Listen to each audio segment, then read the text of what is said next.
चलो बच्चों, let's read this question. The question says orthoboric acid contains A. pyramidal BO3 negative units, B. linear BO3 3 negative units, C. T-shaped BO3 2 negative units या option D. triangular BO3 3 negative units. हमें इसमें बताना है कि orthoboric acid में इसमें से कौन सी यूनिट कंटेन होती है। तो अगर हम लेके चले इस क्वेश्चन को फाइंड आउट करने के लिए जो हमारा की कॉन्सेप्ट यूज होगा, यहाँ पर हमारा की कॉन्सेप्ट क्या यूज होगा, VSEPR थ्योरी इज अवर की concept use here. VSEPR theory हमारा की कॉन्सेप्ट यूज होगा। तो VSEPR थ्योरी क्या होती है, बेसिकली किसी भी ऑर्बिटल की शेप को डिटरमाइन करने के लिए the shape of any molecule, the shape of any molecule, किसी भी मॉलिक्यूल की शेप को प्रिडिक्ट करती है VSEPR theory. The shape of any molecule can be predicted by valence shell electron pair repulsion theory. Valence shell electron pair repulsion theory, ठीक है। और इसी को कॉमनली नोन एज क्या बोलते हैं, VSEPR theory. Repulsion theory commonly known as VSEPR theory.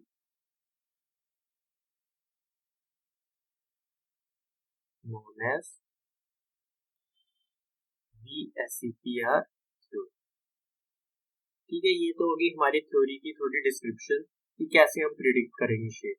जो यहाँ पर इलेक्ट्रॉन पेयर हमने बात की है, here electron pair refers to, किनको रेफर करते हैं, electron pair refers to bond pairs and electron pair, bond pairs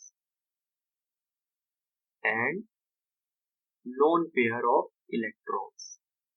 loan pair electron को रेफर किया हमने यहाँ से इलेक्ट्रॉन पेयर, जो वैलेंस शेल इलेक्ट्रॉन पेयर की बात की।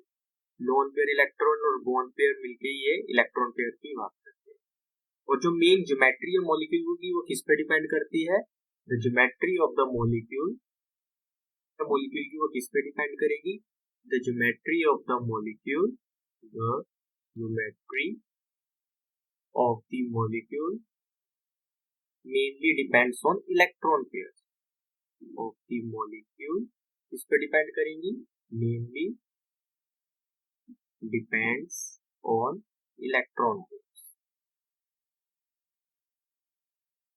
और इलेक्ट्रॉन पेयर किसको रेफर करते हैं, हमने ऊपर बात की है बॉन्ड पेयर और लोन पेयर।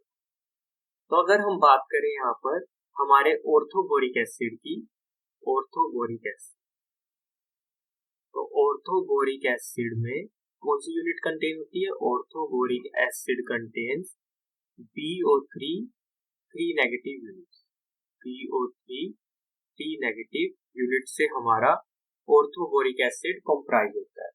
तो अब हम इसकी शेप की बात करें तो the structure of orthoboric acid is, the structure इसका, ऑर्थोबोरिक एसिड का स्ट्रक्चर कैसा दिखता है, the structure of orthoboric acid is, हम स्ट्रक्चर ड्रॉ करते हैं, structure of orthoboric acid is, यहाँ पर हमारा बोरॉन होगा, साथ में क्या अटैच है इसके, एक ऑक्सीजन यहाँ पर होगी, एक ऑक्सीजन यहाँ होगी, एक ऑक्सीजन हमारी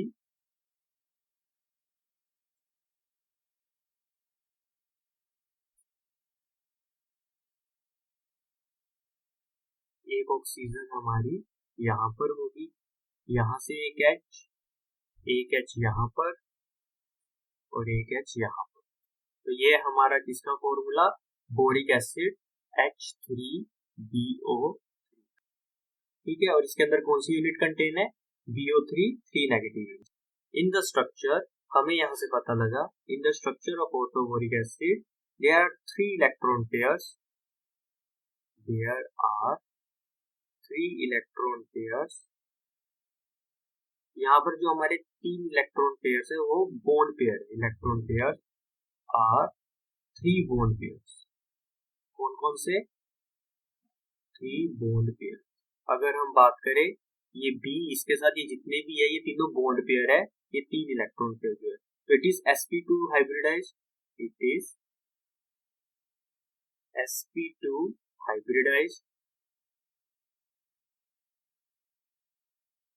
ठीक है, therefore the shape of orthoboric acid is, therefore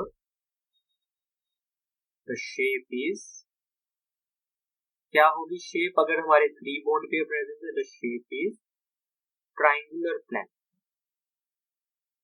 triangular planner.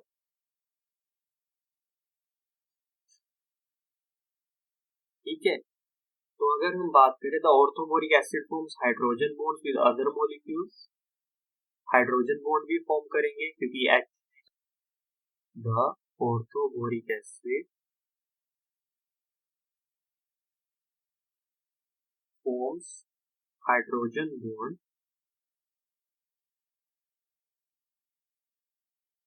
Hydrogen bond with other molecules, इसके साथ orthoboric acid, other molecules of orthoboric acid.